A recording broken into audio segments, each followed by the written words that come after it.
if it's possible for you to access your Bitcoin and to transfer it without ever leaving your house, you're screwed. This doesn't matter if you're using self-custody. It doesn't matter if you're using third-party custody, like if your assets are on exchange or whatever. If it's possible for you to click a few buttons and do whatever without leaving the comfort of your home, then you are vulnerable to a wrench attack. It is my great pleasure to welcome Jameson onto the webinar. Jameson Lopp, co-founder and chief security officer at Casa. What we believe at Meanwhile to be the most thoughtful voice there is in Bitcoin across privacy, self-custody, and security, and the creator of the Physical Bitcoin Attacks Archive. Jameson, thank you so much for joining us. Happy to be here. So Jameson, I think that it may be an interesting starting off point. I understand and I've actually heard you uh, talk through this live in person before. But for those folks that are tuning in who maybe haven't heard your personal story, which may or may not have played a part in your motivation to create the Physical Bitcoin Attacks Archive, um, but I understand that there is a personal story that maybe piqued your interest here and has served as a jumping off point for you to carve out this very significant role in this specific space on this topic. Um, would you mind sharing the personal story with us? Yeah, it was actually the result of my being forced to go down the extreme privacy rabbit hole. So back in 2017, I was actually swatted and extorted. This was a result of me kind of rising to prominence on Twitter within the context of the Bitcoin scaling debates, sometimes called the block size wars. But those arguments got very heated, and as a result, I pissed a lot of people off. And at some point near, it was, I think, October 2017, I pissed off a person who was friends with a person who was known for swatting people. And they basically said, hey, this guy's got a lot of Bitcoin. We should swat him and extort him, and maybe, we can get a nice payoff from it. And in case you're not familiar, swatting is basically someone impersonates you and calls your local law enforcement and uses all of the right triggering keywords, usually things like, murder, guns, explosives, hostages, so on and so forth, which trigger a SWAT team level of, lethal force response from that local law enforcement. And of course, they are doing it, pretending to be you, and essentially getting law enforcement to come to your house. So my whole neighborhood, which had like 400 houses in a suburban development, got shut down by SWAT for a number of hours. And even though I coincidentally and somewhat fortunately, due to my own operational security, was not home at the time, and I actually ran into SWAT trying to get back to my home. It was a very disconcerting experience nonetheless, and I realized at that point that I was woefully unprepared for anyone who was trying to come at me physically. Now, regardless of whether or not that was through swatting or through someone else literally showing up at my residence and doing something to try to harm me and extort me and get me to hand over a bunch of money. So that led me down a multi-year rabbit hole of the privacy aspect of all of this, of how do you prevent yourself from being targeted and how do you prevent random malicious people from showing up at your house when you're not expecting it. And then how do you try to prevent all of the other potential bad ramifications and things that can happen downstream of that, of if you are targeted, if you are found, if you are then put under some sort of level of duress and coercion. And so, I had spent tens of thousands of dollars hardening my own privacy in the year or so after that.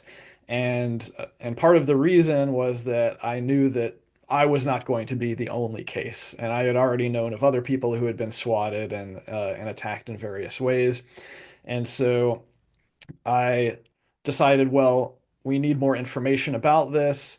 I'm aware of a handful of incidents, but they're not really in one central repository. So that's when I started the cataloging of the physical attacks, and set up various news alerts and stuff to make sure that I'd find out about them. Then over the years, unfortunately, these types of attacks continued to accelerate, and more people started to learn about my project, and it really became a shelling point where we got to the point where I think we had enough visibility and knowledge that this existed, that people started coming directly to me, coming to the repository and adding this stuff. And so now, unfortunately, for the past several years, every year we're breaking new records with this type of attack. Um, I think that we have already surpassed, at least in France, I think we've already surpassed this year the number of attacks that happened last year. And those type of trends are continuing, and they are roughly correlated with the exchange rate, which is, I think, another way of saying that they are roughly correlated with the overall mainstream awareness of Bitcoin, because then the ultimate effect of that is that the subset of society who are psychopaths and sociopaths and malicious people who are willing to harm others for their own personal gain, they, as a result, become aware of it. And we're currently in this exploratory phase where the criminal element is figuring out, what is the return on investment for targeting someone who we suspect has Bitcoin, as opposed to the million other potential criminal acts that we could do, or, robberies, thefts, so on and so forth. And unfortunately, I think that this is proving to be one of the more profitable types of attacks, and in terms of like the amount of effort that you have to put into it versus the payoff that you receive. So that uh, that incentive for criminals is unfortunately not good for us, and it just means that anyone who is in the Bitcoin space, I think, needs to be proactive about this. And as it goes with most privacy and security things, you want to put in the work ahead of time. Unfortunately, way too many people wait until there is a privacy or a security failure to then go and think about it and try to do something about it. And oftentimes it's too late. So, um, Yeah. a lot of people, I think, get upset and say that I'm fear mongering, spreading FUD or trying to promote my own product or whatever. And there certainly is an aspect of that. Um, and, I think to put this all in context, it's not that as soon as you become a Bitcoiner, someone's going to come attack you, right? There's many variables at play. People aren't going to attack you if they think you only have a few $1,000s worth of Bitcoin, most likely. But um, the space moves very quickly, and you may only have a few $1,000s worth of Bitcoin today. Maybe some point in the future it becomes worth $1 million, and you want to have a commensurate amount of privacy and security set up beforehand rather than waiting until something goes wrong, which if you're unlucky, it's certainly possible. I think we've had about 300-ish of these attacks so far, and as I said, the trend is not our friend. Yeah. So there are a couple different directions that I want to go. The first, though, so this conversation specifically is set up to talk about wrench attacks. Now, your personal story is something slightly different. Getting swatted. What is really like the primary purpose? Why would one swat somebody else in your mind? Because from my understanding, a wrench attack is clear. They're trying to lift capital off of you. Um, and I think that there are specific traits around Bitcoin being a bearer asset that makes it, make more sense, at least in my mind, that a Bitcoiner may become a target. But what is somebody who swats another person trying to accomplish? I consider swatting to be the kind of low end on the physical attack spectrum. Basically, Swatting is very low risk to the attacker because they're not having to put themselves in any physical danger. Rather, they are tricking law enforcement into doing their dirty work for them. Of course, the trade-off is that it's less likely that you're going to get money out of that person unless you sufficiently frighten them enough in order to essentially, get a ransom, sort of payoff.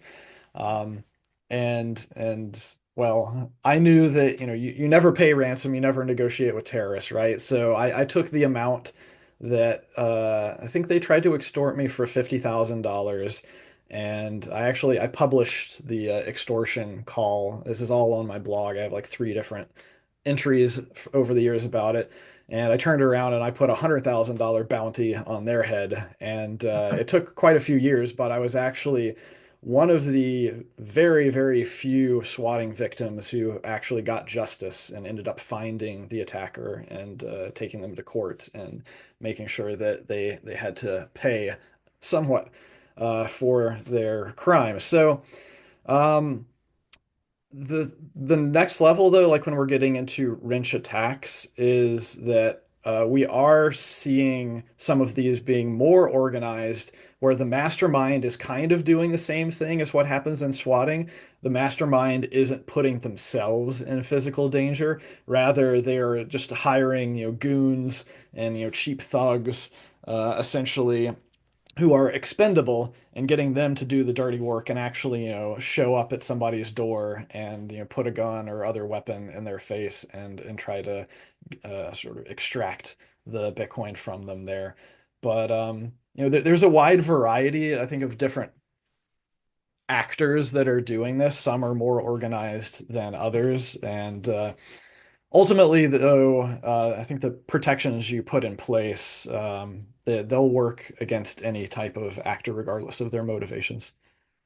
You used an interesting term when describing a wrench attack, in that it has an attractive return on investment for the assailant or the attacker. Um, I'm sorry to put you on the spot, but do you have any data around like what the typical amount, either successfully taken in a wrench attack or at least targeted in a wrench attack? Because I believe I read a number in the last year or two, probably from something that you wrote, and the number was lower than I expected. In my mind, a wrench attack is somebody's trying to, sees millions of dollars worth of crypto off of a target. And I think the number may be much lower than that, which to your point, A, makes this a more relevant topic of conversation for a wider audience, and B, as the exchange rate increases in terms of dollars for Bitcoin, uh, makes it more and more relevant for anyone that holds any amount of Bitcoin. So there's a lot of things about wrench attacks as I've been cataloging that I've realized are very difficult to get accurate metrics on, and the actual, value being taken is probably one of the worst. So almost think of it in terms of like a marketing funnel. So first of all, at the very top, there's the question of how many wrench attacks are actually happening? And we already know, well, we already have a very good idea that we probably don't even know about half of the wrench attacks that are happening. So already from the beginning, we believe that fewer than half of the wrench attacks that are happening are actually being publicly reported and are ending up on our radar to then try to analyze. And there's a few reasons why we believe this to be the case. There have been some academic studies, for example, of posts on Bitcoin Talk, and also looking at other types of internet related robberies and the sort of reporting rates. And basically a lot of people don't want to report it because they're afraid that doing so will then create public records and media and other stuff that will bring more scrutiny to them and may get them targeted yet again. And that's a fairly valid and legitimate thing. And Yeah. um when it happened to me, um I chose the more difficult thing. I could have very easily, said nothing about what happened to me and just gone completely underground and disappeared from the space. But I felt like that would be like allowing the attacker to win. And so I did the more difficult thing of basically going public with what happened and spending a ton of time and money and effort, literally burning down my life. Like I walked away from all of my publicly registered property, real estate and cars and so on. I had to sell everything that was connected to me into a residential address and start all over again using various legal protections to ensure that my name was not connected to my properties, the things that I owned, and the addresses where I reside. So, getting back to that, so already from the very top of the funnel, we probably know less than half of the total attacks. Going down from there, the details of the attacks that get reported is not always highly detailed. Like I think that the reports of attacks that actually report the value that was taken is maybe like a quarter of the attacks. So already just like the data that we do have on the value of what's being taken is only a fraction of the actual attacks that are happening. But in aggregate, I think we know uh, tens of millions of dollars a year is being taken, and that's what we know. So I think you can very easily extrapolate and say, it could be 10 times more than that. We just don't know. Or maybe it's only two times as much because only the most valuable attacks are actually getting reported and so on and so forth. Another thing, and I couldn't tell you this off the top of my head because I don't think that I did this analysis, but um, I believe that it is highly jurisdiction specific of like if you look at the attacks that happen in, like India, Pakistan, so on and so forth, I'm pretty sure that those tend to be more in the like thousands of dollars range. Whereas, if you're looking at the attacks that are happening in Western countries, it's more in the hundreds of thousands, if not millions of dollars range. Yeah. Yeah, that's wild. So based on like the very rough math, if half are reported and only a quarter have the amount listed, we're looking at something like 12.5%. So to your point, it could be 10 times more than what we're actually seeing through. That's like a very realistic number. Um, maybe let's talk about successful wrench attacks. We've broken down across three elements, and I think the way that it may be helpful to structure this part of the conversation is for each of the three elements, we can focus on two different things. One is how does an assailant successfully accomplish each element? And then the second maybe is how can we play defense against that element? So we'd have this conversation around what are the elements of a successful wrench attack. So the first is this outer layer, what I would call how do you get found or targeted? How do you get identified? You spend a lot of time talking about privacy as like the first most outer layer of defense. The second is physically, how do they actually get to you? So they've identified you, but then how do they get to you? And then the third is in the event that they do successfully get to you, how do they either take your Bitcoin or your capital, or how do you defend against them extracting that value from you when they've reached you? So starting with that first element of how do they identify you, and then obviously your privacy. If we think about those assailants that succeed in this, um, how are they identifying individuals? And this is like a very broad question, which I'm sure you could talk about for a long time. But if you were to distill it down into the key elements here, how are folks typically targeted? Either through public information of people just openly and brazenly leaking their involvement, or especially flashing wealth, flaunting luxury items on Instagram. Like there have definitely been some, quote unquote, like crypto lifestyle influencers who have gotten hit solely because they were constantly bragging about their Lambos and their Richard Mille watches and all this other stuff. And so they just got targeted because they were loud and they were saying, "Hey, look at me." So don't do that. Um, Now, beyond that, I think a lot of Bitcoiners who like to just engage on social media with other Bitcoiners, that's you have to understand that's a risk in and of itself. Obviously, it's better if you only talk about Bitcoin from a theoretical perspective.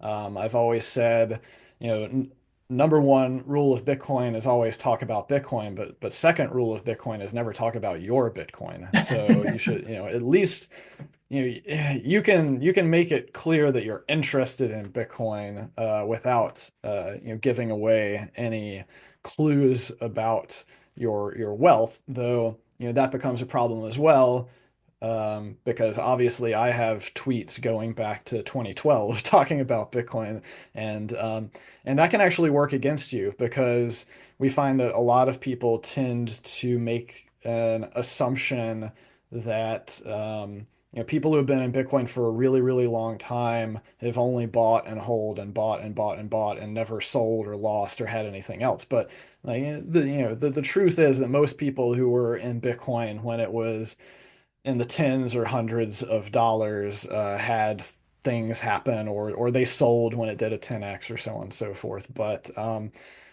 attackers especially, or just people who are jealous, tend to sort of assume the best case scenario for everyone who's been around in the space for that long.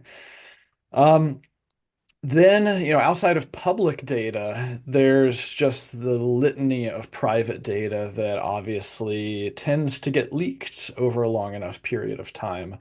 And so, unfortunately, a lot of Bitcoin services are KYC, and so they have a lot of personally identifiable information on people. And even the ones that don't, I I think it's fair to say that, well, at least several, if not most, of the like hardware manufacturers have had their marketing or their, sales customer databases leaked at some point in time. And the problem there is that even though it probably wasn't actually required, the overwhelming majority of people, when they are engaging in commerce, they give their real name, their real address, their real personal identifiable information, and that all goes into a database somewhere. And so ultimately what happens is that these databases get hacked, they get leaked, and then they get packaged up and resold on the dark net, where I think especially the databases that are related to cryptocurrency companies tend to go for a premium because then you have a variety of different attackers that want that information. You have the other hackers, you have the social engineers, and then of course you have the physical, the wrench attackers.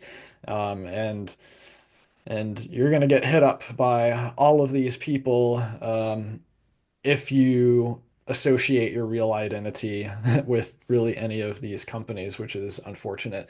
Some other examples, um, Coinbase had an issue, I think, a year ago where there was actually insider attackers. So this is another thing that we've seen as well is that there are malicious actors out there who will actually they will find the employees at the cryptocurrency companies and they will bribe them and they will say, I will pay you this amount for every customer record that you give me.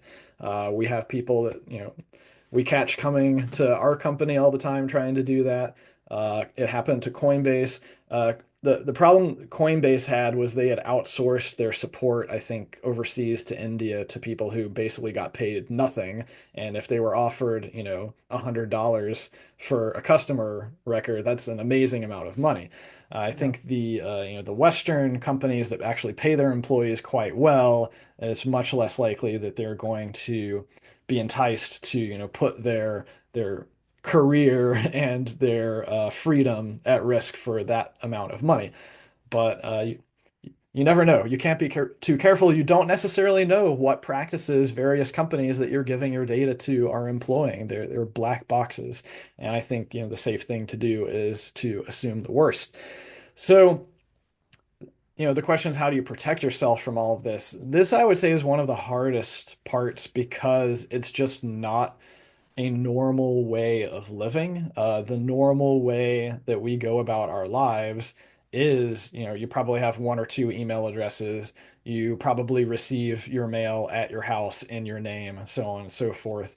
The only way to really protect against this is to not leak that information, which means you have to create, other mailboxes, like other phone numbers, other physical mailboxes, other email inboxes to have a totally separate identity that you use for your more sensitive, Bitcoin related stuff.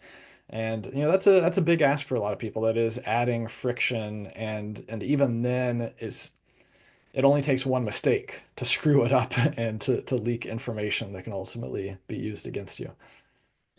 Yeah, so you had mentioned, some of the things that you did, specifically decoupling from assets that had public records like real estate or automobiles or things like that. You mentioned changing address.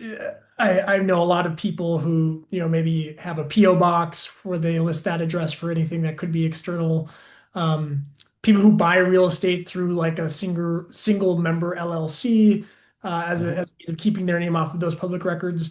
Um, Maybe if you could just touch on some of like the more basic approaches for people to do this, because as we've discussed, this is a spectrum, and the spectrum I would argue is the more secure you are or private you are, maybe the more you're interfering with like living your everyday normal life. And so there's this cost benefit analysis I think everyone needs to do, which is how disruptive are you willing to be to your general way of living in an effort to live as private a life as possible. So maybe if we could take it like on that spectrum and you could start with the lowest lift things that people can do that maybe is less disruptive to some of the more extreme things that are much more effective. Yeah, I mean, I think the simple thing that you could do is whenever you're engaging, at least in a non-KYC interaction, then use a pseudonym and email alias. And if you're getting things shipped, use some other mailbox. You Potentially, if you're really, really cheap and simple, if you have like a work address that you can get those things shipped to, maybe that would be better. There have been a few wrench attacks that have happened at offices, but that's even rarer. I think in general, you don't really have to worry about being wrench attacked if you're in like a populated public place, right? I'm not aware of any wrench attacks that have happened where there were other bystanders around, right? They always wait until it's like just you and maybe your family and nobody else around because they once they get to their victim, they need time to actually, find the keys or other credentials or whatever to be able to extract the money. It usually takes hours, if not days, depending on, how much resistance the victim puts up. Yeah.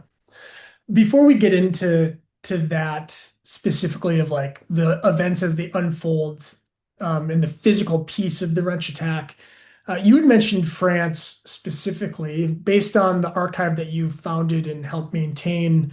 Um, there's clearly a high concentration of these wrench attacks in France. Can you speak a little bit as to why that may be the case and some of the learnings or trends that appear from that data? Yeah. So first of all, we know that there's a number of leaks that have happened. I think there have been multiple Ledger leaks. Ledger being one of the prominent security hardware companies, and so presumably they have a lot of clients who are in France who have purchased products from them and were in those databases. We also know that there have been leaks from compromised tax officials. So there was an organized crime group that essentially bribed tax officials because I think there's something about the tax code in France that requires you to actually report all of your assets. If you have access to that database and you can find the wealthy crypto people, and then kind of similar to like what I said happened with the Coinbase support people. If you get bribed at a high enough level, then you probably don't mind handing over a bit of data because it doesn't affect you, right? Then there is something about just the like organized crime groups in general that I don't know as much about because I'm not European, but people basically have said that there's kind of like a cultural issue going on in France as well. So there's the combination of the fact that in France you don't really have the ability to defend yourself with weapons, so on and so forth. Uh, and combined with the fact that I think that they've been pretty lax on crime there in a variety of ways. So it sounds like a lot of these criminals were kind of getting slaps on the wrist. And then there was also something about how I think they had a mastermind who I think was working out of Morocco, but he was like French Moroccan. And so somehow he had a connection there, and I guess, knew or had the ability to coordinate a bunch of these thugs on the ground and essentially send them to do the dirty work. And even after he got caught, though, this has continued. So I think there are probably multiple organized crime groups that are kind of doing that same modus operandi. And I will say that France has stepped up. Like they have put more law enforcement resources into this problem, and they have been catching more of these assailants, but they have not been able to slow down the rate of the attacks that are happening. Yeah, so if we used a financial or investing term in the return on investment that these, thugs or assailants are calculating as they, plot to do these types of wrench attacks, maybe part of the reason that France has had such a high concentration is if they view it as a risk-adjusted return, if their risk is getting a slap on the wrist and not spending, a decade in jail, there's maybe some more motivation to isolate these attacks within that type of jurisdiction. Um, I think that for many of the people that are tuning in, they're they're American or based in the US. Do you mind just sharing some data around what you see out of the US, if there are specific states or geographies that have higher concentrations or anything like that? I don't know that I've done a state by state breakdown. I suspect it probably roughly correlates to, population and wealth. I think though that there have only been two or three wrench attacks that have been successfully defended against, and they've all been in the United States because obviously the victim had a gun and pulled it out and started blasting. There's just there's such a wide variety of things going on though. Like there was this one guy who I think he was called like a crypto kingpin or something in the Los Angeles area, and he actually had sheriff's deputies on his payroll that were doing some of the dirty work for him. Um, then there was also another phenomenon that has been happening somewhat in America is I mentioned the social engineers earlier. A lot of the social engineers that are calling you up and pretending to be Google or Coinbase or whatever and trying to get into your email and other accounts and basically, take your money non-violently. A lot of them they're becoming successful, and then they're doing the thing that I said not to do earlier, which is flaunt your wealth. And there has been this new um, wave of attacks of actually the criminals wrench attacking each other. And most of these are like teenagers and early 20-year-old guys. And so they come into the millions of dollars and they just start blowing it on stupid stuff because, easy come, easy go. And so they end up on they're like bragging to each other and they end up on each other's radar. And then they're actually, getting wrench attacked by people in their own, criminal industry. Um, so, it's all over the place. But, like I said, you don't necessarily care, why someone might be coming after you. It's just trying to stay off of their radar in the first place. Yeah, I think that's a natural segue into the second element. So the actual approach to the attack, or how the assailant gets to you once you've been identified. You mentioned that it often happens in isolation without an audience. We've talked a bit about people's homes, um, which I imagine at home is by and large the most frequent location for these types of attacks. But is there anything else that I'm missing, outside of just the home? Many people who work in this industry will publicly state that they're going to a conference or something like that. And I spend a lot of time thinking about, like, when do I post that I'm speaking at a conference, and how public is the information about the hotel block that the conference is sponsoring and things like that. So are those things that we should all be aware of? Yeah, I mean, I think I remember hearing one or two things that maybe went on outside of like in the same city as like one of the Ethereum conferences or something, but I'm not aware of any attacks that have actually happened at a conference. I think more, moreover, you need to worry about attacks that are just happening when you're alone, when you're asleep. People, generally people who they will come up to you and they will be like posing as a delivery man or Uber Eats, or that actually reminds me, like that's another thing that we've started to see recently, is um, the hackers actually hacking into the food delivery services to A, to find your address, but then B, to actually wait until you order a delivery and then they walk up Yeah. instead and Yeah. do the deed. So So just, yeah. as somebody who, likes to order his Uber Eats, what is the defense against that? I think we're getting into now, how do I harden my defenses at home in the event that an attack does take place? Well, once again, at least like the way that I do it is all of those accounts that I use, like any account that I use that is associated or has to be associated with a home address is not in my name. I just, I use pseudonyms. I use completely different information that's not tied to my real identity. And once again, like I said, this adds more friction. It's difficult for a lot of people. And also, I would say from the first year or two that I was doing all of this, the trickiest thing was just getting comfortable with lying to people. And by that I mean, I have an alternate identity. I have another name and backstory and so on and so forth. And literally all of my neighbors only get that set of information. They don't know my real name, my real job, what I actually do. Now, I'm not kidding myself. I'm probably only forestalling the inevitable, until everybody has their AI glasses that can do instant facial recognition. That's Yeah. definitely gonna happen sooner rather than later. But yeah, you do the best that you can with the tools that you have available. I wasn't ready to become a like hermit mountain man quite yet. Yeah.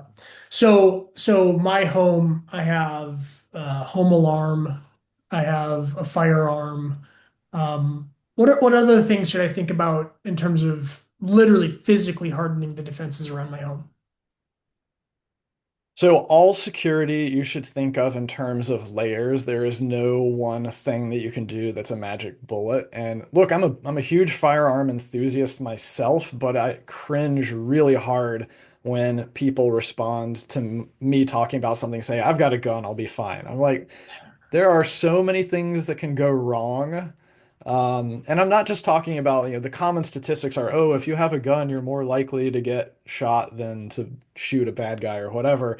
But rather, um, first of all, you have to be aware and get alerted that you need to use the gun. Then you have to be able to access the gun. Then you have to make sure, everything needs to be in well working order, and you need to have sufficient level of training that actually still kicks in with the muscle memory when you're in a high stress situation. Very, very few people like go to the level of of pre-planning and training to make sure that all of these things are going to go right. But getting back to what I was saying, though, is it's all about layers. And so the point, like with firearms, is that if you have to use your firearm, you have failed miserably at security.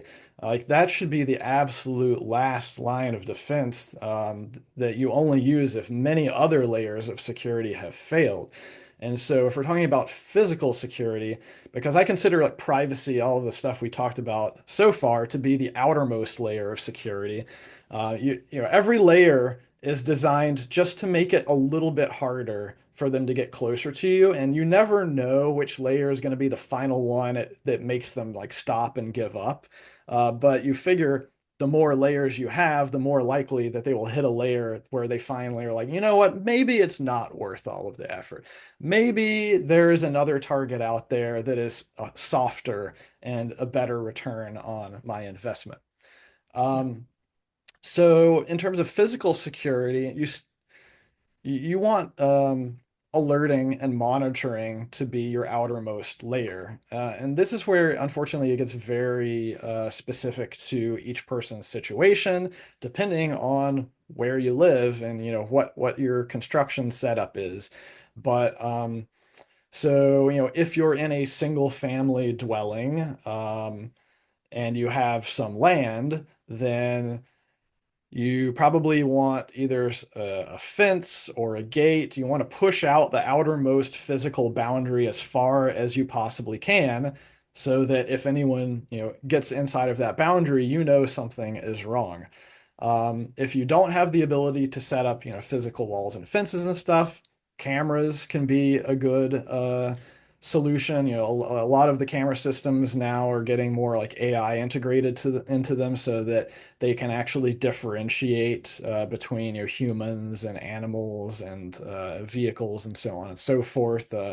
Some of them you can even like whitelist what license plates and say, these vehicles are okay, but alert me if another vehicle shows up. Then there is the actual perimeter of your dwelling. What does the door situation look like? Europe is actually pretty well off. Like, I would say like European construction, from my experience, tends to be quite solid. And they have doors that you generally can't like easily kick down.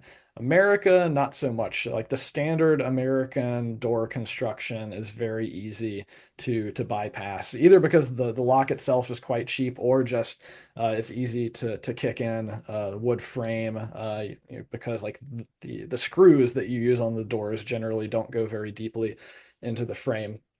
So um, if you're in if you're in a like American wood frame construction, you can spend a few $100s actually and massively improve the physical security of your front door against someone breaking it down.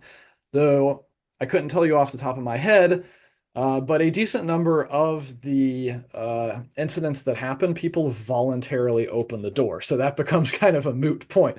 So I would say that in those cases, it would be better if you have something like a Ring camera. I'm not going to recommend getting a Ring camera because I don't like how it's networked into anything, but it would be good to have some sort of like video intercom system, which is also very common in Europe. That's how they tend to do things there, where someone has to, push the button and convince you to open the door in the first place. And of course, I mean, you shouldn't open the door to anyone that you're not expecting and somewhat trusting of. Um, Then, yeah, beyond that, I mean, you can have various types of alarms and stuff. I don't think that that's particularly helpful, except in the scenario if you're asleep and they, bust a window or kick a door in. Um, because and once again, this is very specific to your location, but usually it takes law enforcement way too long to actually show up if you're in a situation where you are specifically being targeted. Um, there's also other stuff you can do to harden your windows at a pretty cheap cost. There's like film that you can put on them, like 3M has a good film. That's going to be a bit more expensive. It'd probably be like, I don't know, 100 to a couple $100 per window, but that will save you time. It won't make it bulletproof, but it'll make it, instead of taking 2 seconds to break your window with a crowbar, maybe 30 seconds to a minute. And every second counts, especially if you are once again, need to get yourself to like a safe room or get to a weapon or so on or so forth. Like I said, all of these layers are about slowing down the attacker and giving you more time to react. And I think so in terms of slowing down the attacker, maybe we're getting to everything has failed. Um, and a person has actually gotten to me or my family. Um, what then can I do to protect them actually successfully taking my Bitcoin or taking my assets from me? Yeah. Oh, I should also say get a dog. It's actually a very underrated security thing. Not because the dog is going to attack anyone. If you want a real attack dog, that's going to cost like 20 to $30,000. And I do know people who have done that. But just, most people don't want to find out whether or not the dog is going to attack them. Yep. Um, and dogs are depending on the breed, dogs can be very good at alerting as well. Now, unfortunately, like if you get to the point where you are, completely under the physical control of someone else, then there's nothing that is gonna save you at that point. And the question becomes, have you put in the effort to save your Bitcoin already? Um, the short version is if it's possible for you to access your Bitcoin and to transfer it without ever leaving your house, you're screwed. It doesn't matter if you're using self-custody, it doesn't matter if you're using third-party custody, like if your assets are on exchange or whatever. If it's possible for you to click a few buttons and do whatever without leaving the comfort of your home, then you are vulnerable to a wrench attack.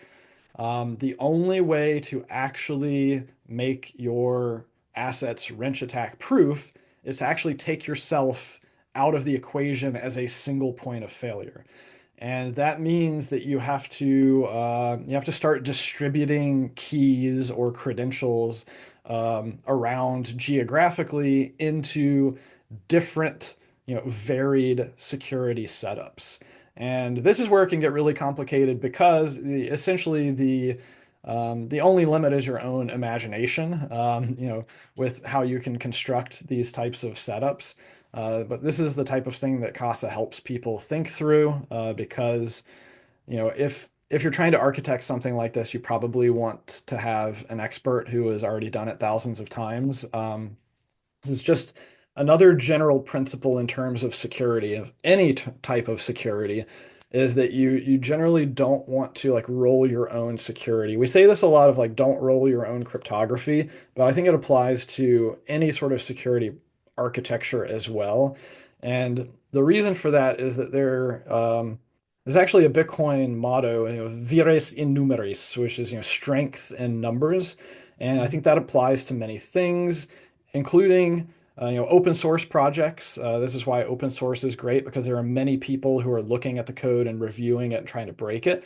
But that also applies to any type of security architecture, whether it's your physical home security or the key security management side of your cryptographically secured assets. if you're using a setup that many other people are using, then that setup has been vetted. It's been tested by many different people. It's kind of like the open source thing. The more eyes you have on it, the more likely people have found the weaknesses and have shored them up. But if you're coming up with your own custody architecture and you're not having anyone else review it, it's a human thing. Like, we are all fallible, we all make mistakes, we all have oversights. And so it's just more likely that you have missed some potential vulnerability or failure scenario if you're doing your own thing and you're not super duper expert who's deep into this stuff. So specific to your company, Casa, what are you guys doing to work to secure against these types of risks? The most important thing is to get keys outside of the home. We have a couple of different architectures, whether it's a 2 of 3 key or a 3 of 5 key, but either way, what we say is, like, you should only really have one key available on your person, and you should have to either, you physically go somewhere else to be able to access that key, or you should have some other completely different set of authentication protocols f to be able to access a key that is somewhere else. So for example, we recommend people put one key in a safety deposit box at a bank. That has a whole completely different set of security protocols around it, where nobody is going to be holding a gun to your head and get you through all of those security protocols into the safety deposit box at the bank. Um, the we Every Casa setup also has one key that is held by Casa, and it has its own separate set of authentication protocols around it, and also, very importantly, time-based waiting periods. So, like, multi-day, if not week-long waiting periods, even after successfully authenticating, before the Casa key will get used to help transfer funds. Um, our most extreme version of distribution that we see some clients do is literally, put a key in a different country, because then, you have to travel through border control, right? So once again, like, nobody is going to be holding you under duress while going through that level of security. Yeah. Yeah, I think an interesting point here is the time aspect. Nobody's going to want to hold you for a long period of time. Smash and grab, I think, is the more attractive case here. We have questions that will open up to Q&A for those that are listening if they want to submit. We did have one ahead of time submitted by a customer of ours. It's going to read like it was a plant from one of our employees, and I promise it wasn't.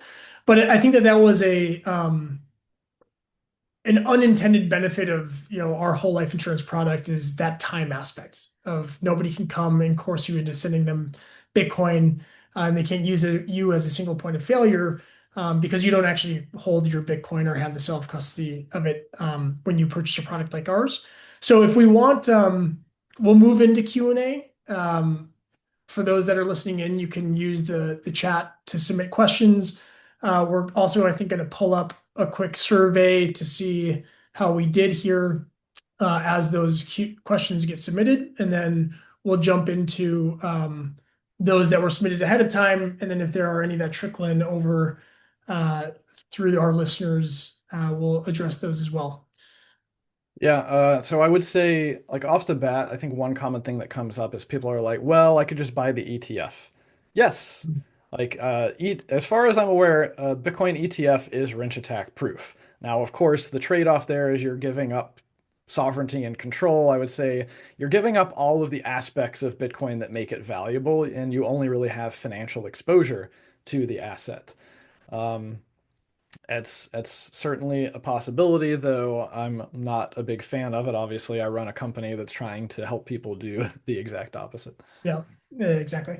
So we'll jump into the questions submitted, and this is the one I apologize. It does sound like a plant, but it's not, I promise. So the first question, it was submitted by a customer of ours, full disclosure, and he asked for Jameson for you to address. Imagine you have small kids and only severely non-technical, non-Bitcoin aware adult family members. How much of your Bitcoin do you store in custodial tax advantage solutions like Meanwhile or something else versus self-custody? And how do you think about inheritance for that demographic? Yeah, well, I mean, I have both.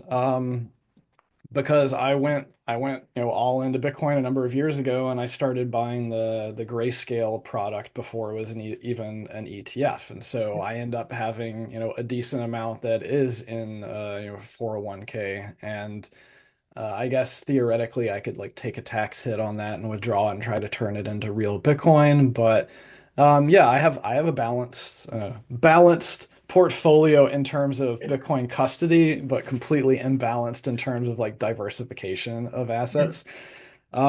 So I think, that type of diversification does make sense. Like this is at least like the primary thing that we harp on a lot at Casa is eliminate single points of failure, eliminate single points of failure.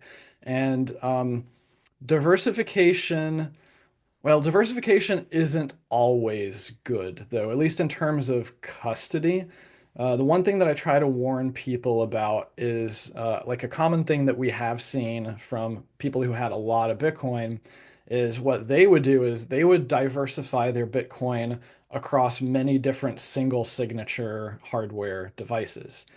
And and I understand why they did this. Like by doing that type of diversification, you are reducing the likelihood that one single event creates a catastrophic loss of all of your Bitcoin. However, because each of those single signature wallets is itself a single point of failure, you are increasing the likelihood of a small portion of your funds being lost. So from that like custodial perspective, we think it's better to actually to have many different keys and devices that are coming together and using this magical property of additive security, where each key has different security properties behind it, whether that's to eliminate supply chain risk or eliminate physical attacker risk or what have you, to create one really, really robust nest egg, so to speak. Um, but yeah, especially when you get into the tax advantage stuff, that is, I would say, less about custody risk and more about, financial risk. So, diversifying from a financial perspective, I think, is pretty sensible. So, I'm not going to give like specifics of how much you should do between each. I mean, mine is somewhat balanced. Yeah. And the way that I figure it is, I will, I kind of expect to like to sell the custodial Bitcoin in my 401k to diversify my financial risk long Yeah. before I sell the actual Bitcoin that I self-custody. Yeah, it's interesting. In last month's episode, we had a conversation with a trusted estate attorney who does a lot of work across digital assets. And he actually mentioned, the use of the ETFs just purely from like an inheritance planning perspective. And like how he had a client who passed away and there was no like key hunt. And so there are these trade-offs, I think similar to the trade-offs for privacy, where how much are you willing to disrupt your life um, to improve your privacy. There's maybe, I think a lot of folks are being faced with that same question around Bitcoin custody and how you have that allocation or exposure. Um, Yeah, I don't know how deep you want to get into inheritance stuff because I've done, hour-long talks about nothing but inheritance. The one thing I'll say about inheritance is kind of like how I mentioned earlier that the reason why architecting your own self-custody is difficult is because there's a million different decisions, and you start going down the wrong path on a decision tree, and you've put yourself in a really bad spot. It's the same thing with inheritance, though I would say it's just even more complicated because inheritance, I see it as like, especially inheritance for self-custody Bitcoin. You're right, you're walking a tightrope where you're simultaneously balancing the desire that you and probably only you have the ability to spend your Bitcoin while you're alive, and then magically you want this switch to flip when you die so that some other, pre-designated person or set of people have the ability to access it. Um, and of course, Bitcoin has no idea of whether or not you're alive or dead, so you have to come up with other ways and essentially build out the game theory yourself. And almost nobody is like a game building expert, so this gets really, really tough. Once again, I'll say we've done inheritance at Casa. We actually had a V1 of it that we did for a few years that involved things like KYC and attorneys and actually like working with people's wills and stuff. And we ended up throwing that all out the window after a couple of years because we realized it was overly complicated. And the attorneys generally didn't want to deal with the key stuff. Um, and also it was too jurisdiction specific. It didn't scale. And so we Yeah. ended up rewriting everything into a setup where you can actually onboard your designated key beneficiaries in a few minutes. And we made it as simple as like scanning some QR codes back and forth to do this encrypted key exchange with people. And then, obviously you're saying, well, they're not technical. How do I know that, they're still going to be able to access stuff? Um, well, we have like built-in maintenance checks where like every 6 months, your inheritance, key beneficiary basically just clicks a button and it does a check to make sure that they still have access to that key material. And then, of course, as we do with many of the other things, there's a time delay component where if you die, it's actually incumbent upon your beneficiary to click a button in the app that says, hey, this person died. Now we kick off a chain reaction of the game theory so that it basically kicks off a 6 month timer in which the original owner is able to contest the claim that they are dead and kick that person out if they're trying to do something naughty. And then finally, after if 6 months goes by without the account owner responding to any of our alerts, then it unlocks the key for the beneficiary, and then Casa can use our key as well to help facilitate funds transfer. Yeah, conversation for another time, but you can imagine as a life insurance carrier, we spend a lot of time contemplating how do you actually know when someone's dead, and it's a much more difficult question than I think people realize on its face. Let's try to do one more question. This one came through from a live listener. Do you have a rule of thumb for how much security you need with how much Bitcoin you have? At what level of wealth in Bitcoin would you recommend taking security seriously? Yeah, I mean, I look at it in a few different tiers. So first, there's kind of like walking around money, right? Is how much cash would you walk around with in your wallet? Maybe a few $100,000 or so. At that level of Bitcoin investment, you don't really need much security. Maybe you even leave your money on the exchange or you put it in a single signature hot wallet on your phone or whatever, because if you lose it, it's probably not going to be a life-altering problem for you. Once you get beyond that, once you get into, small, mid-size investment, thousands of dollars, maybe tens of thousands of dollars, it starts to make obvious sense to invest 100, $200 into a hardware device. Whether that's a cold card, Trezor, Ledger, Foundation, whatever. Like, as long as you go with one of the big brands, don't get one of the weird like Chinese knockoffs that's just like a cheap repurposed Android phone. Those have terrible security. Um, and you should think of security as insurance, right? It's basically it's preventing bad things from happening. If you're getting into the like, this is a substantial portion of my life savings, that's going to be different for everyone. That's when I think it starts to make sense to look at a multi-signature solution. Essentially, that's when you start eliminating the single points of failure because you've gotten to the point where a catastrophic loss would be life-changing. So it makes sense to be spending hundreds, possibly thousands of dollars a year to ensure that that doesn't happen. Once again, just, a level of insurance commensurate with the potential loss. Yeah, that's great. So we're at time, we're a little over time. Jameson, how, for those that want to learn more about Casa and then those who are interested in reviewing more about the Physical Attack Archive, where can they find you and where can they learn more?